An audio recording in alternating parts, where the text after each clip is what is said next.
Thanks for joining us for Issues and Answers. I'm Ian Boyne. Today we talk tourism. We are in the winter tourist season, and it is really setting to be a bumper one. We have with us the Minister of Tourism and Entertainment, the Honourable Wickham McNeely. He'll be talking to us about his portfolio. We thank you for your company on Issues and Answers. Minister, good to have you on set. My pleasure being here. Good. This season is going to be a good one. All indicators are that we're going to have a good season. Yes. Forward bookings are up. The partners in the industry are very confident. We've seen some positive growth in the US and UK. Canada has been a little softer than usual, but of course the Canadian dollar is a little weak, and it has been a surprisingly warm winter so far, both the US and Canada. Nonetheless, we're very optimistic about it. We've gotten increased airlift.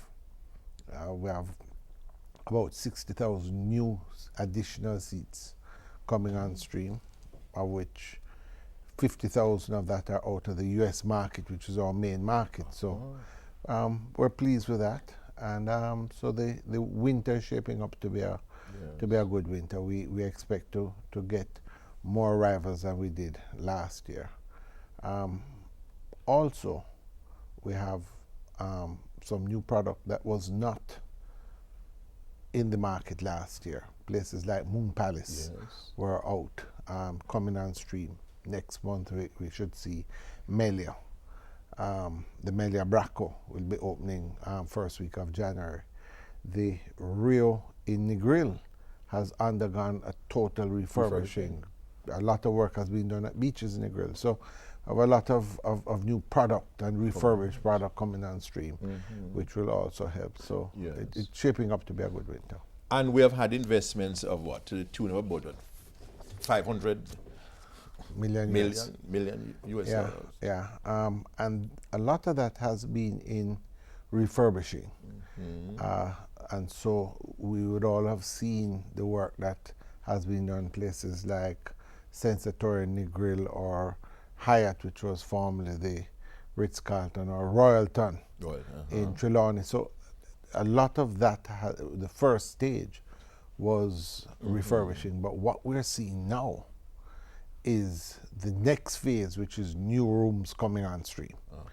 And right now as we speak, there are over 2,500 new rooms that are either starting or under construction in the industry right now.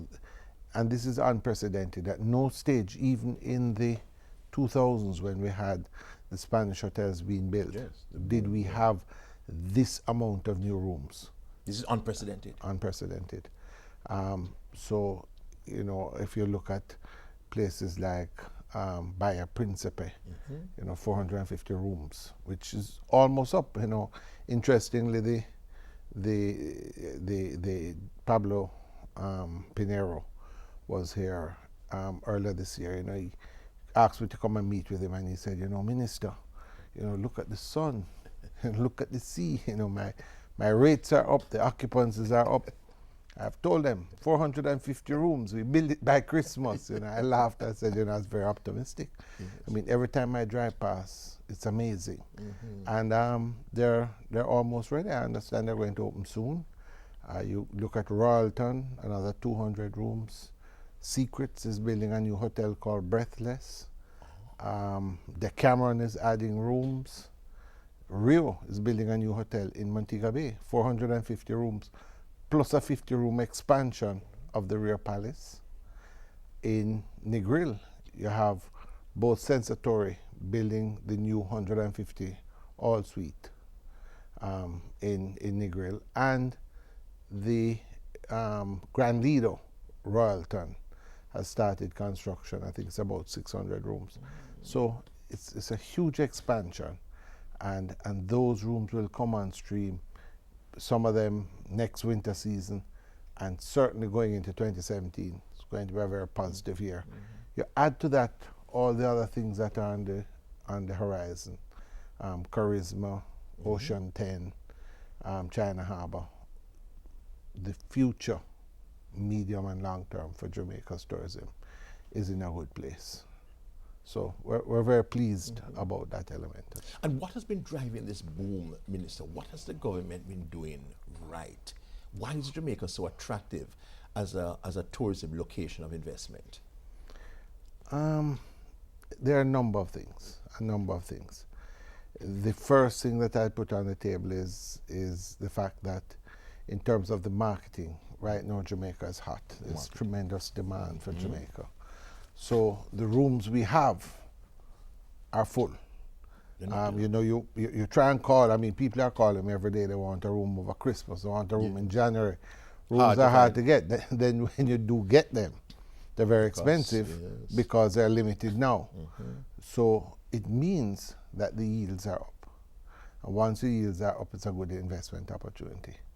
So that's number one. Number two, we've just gone through some tax reform. We've moved from the Hotels Incentives Act to Omnibus, a Fiscal Incentives Act, which has changed the system. And one of the things it's done is made it a lot easier. You no longer apply to the minister who has to sign. Discretionary power. Yes, and the hotels incentives and he signs. Now you have certain specifications, certain things that you have to pass and get your license, etc. And once that happens, the incentives stripped in. So that hasn't made the omnibus legislation, hasn't made things more difficult for the industry. Made it easier. There are some limiting, it has its positives and negatives, depending on where you look at it from. But certainly that has been an element in what we see going forward. Thirdly, I think people look at the economy of Jamaica. They look at what has happened over the last 3 or 4 years, and they're seeing an economy where we've made some real changes. Our reform program. Our fiscal, exactly. The interest rates are down, inflation is down. Let's take a break at this point, Minister. Minister of Tourism and Entertainment, Honorable Wickham McNeil, are talking to us about the significant expansion in the tourism industry, as well as this buoyant, as it is expected to be, winter tourist season. We take a break, but we'll be right back.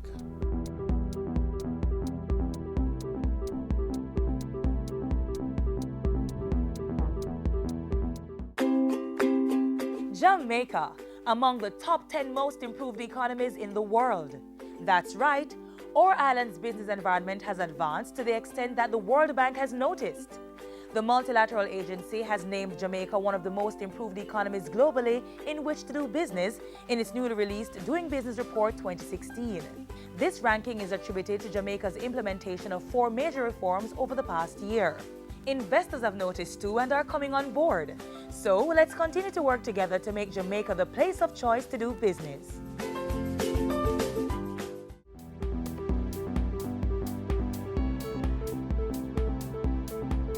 We're at the start of the winter tourist season, and the Minister of Tourism and Entertainment, the Honorable Wickham McNeil, is here with us to talk about what is happening in that area. And Minister, you were just talking about how the government's economic reform program has in fact been helping to fuel this boom in tourism investments. So as I said, the indicators are right. So from an investment point of view, they're looking at a country where they feel the future is good. So you have the right indicators within the tourism industry. The demand is there. And so what is happening is that we have a lot of persons who are now coming and looking to invest in Jamaica. And one of the things that I have quite frankly grappled with, and just 2 weeks ago I spoke at an investment forum, one of the things that I feel strongly about is that we're at a point now where there's tremendous opportunity in tourism, whether it is in the accommodation sector, whether it's in the attraction sector, the indirect areas, whether it's in the linkages, producing for the sector, manufacturing, agriculture, tremendous opportunities. Just the other day there was an article in the paper about some Austrians from the Chamber of Commerce who came and were at Round Hill looking at investment in Jamaica, not direct, they were looking at the linkages. All of these opportunities are coming on stream and others are seeing them. And what I really want is for Jamaicans to take ownership. Yes. Now, we do have persons who have taken tremendous ownership. Yes. Sajikor Sandals, the Hendrickson family, the Issa family. You look at attractions, the Melvilles, you look at... So what... The start is there. Also, but Minister, for smaller entrepreneurs, Yes. medium-sized entrepreneurs. Well, and that's where you look for those opportunities. And the extent to which, because what we don't want is to look back when it really has gone through this boom and look back and say, boy, we should have been more a part of it. Yes. And really it's really putting the packaging together, knowing what the opportunities are. That's part of my job. That's why we've started the Linkages Hub. It's to see how we can get these opportunities to Jamaicans, because we want Jamaicans to take ownership of this sector. I think part of the problem is, quite frankly, over the last few years, the performance of tourism has been up and down. So there were times where people were looking at it as a risky business. Yes. I don't think it is so now. And it is really the focus, it's really how we put in place. So it's one of those things, you know. I look at tourism as a tool of social and economic development. I think that's how you have to look at it. You know, it's the easy way is whenever you're talking, you speak about your arrival figures are up and your airlift is good and investment is coming. Those are important indicators. But the extent to which it has a positive impact on the lives of Jamaicans, that's really going to tell the success of tourism. You know, it's interesting. I read Lee Kuan Yew's book some years ago, and he said that he parked on a hill and he was looking down at the school and seeing all these children coming out and saying to himself, where am I going to find jobs for these people? I think it's a good way to start looking at it. One of the things that I do in tourism is to say, how am I going to create jobs for Jamaicans? How am I going to create opportunities for Jamaicans? How am I going to create a better place for Jamaicans to live in through tourism? Yes.